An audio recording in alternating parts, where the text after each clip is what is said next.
আসসালামু আলাইকুম রহমতুল্লাহ। প্রিয় দর্শক, কেমন আছেন? আশা করি ভালো আছেন। প্রিয় দর্শক, এমপিও শিক্ষকদের যে বদলি একটি আকাঙ্ক্ষা রয়েছে, সেটি নিয়ে প্রধানমন্ত্রী এবং শিক্ষামন্ত্রীর বৈঠক হয়েছে, কিন্তু বৈঠকে কোনো সুখবর নেই, এমনটি জানিয়েছে। চলুন আমরা বিস্তারিত তথ্য জেনে নিই দ্য ডেইলি ক্যাম্পাসের মাধ্যমে। প্রিয় দর্শক, শিক্ষার নানা বিষয় নিয়ে প্রধানমন্ত্রী তারেক রহমানের সঙ্গে শিক্ষামন্ত্রী ডক্টর আনম এহসানুল হক মিলনের সভা শেষ হয়েছে। সবার এজেন্ডায় শিক্ষকদের বদলির বিষয়টি থাকলেও প্রস্তুতির ঘাটতি থাকায় এ বিষয়ে আলোচনা করা হয়নি বলে জানা গেছে।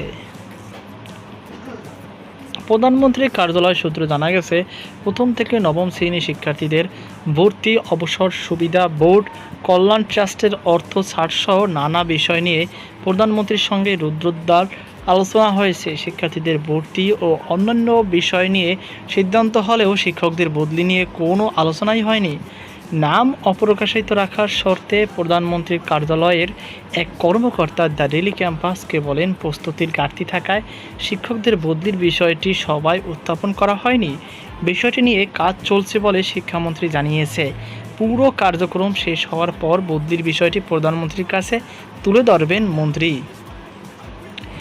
এর আগে বৃহস্পতিবার দুপুরে প্রধানমন্ত্রী তারেক রহমানের সঙ্গে সভা করতে তার কার্যালয়ে যান শিক্ষামন্ত্রী ডক্টর মিলন।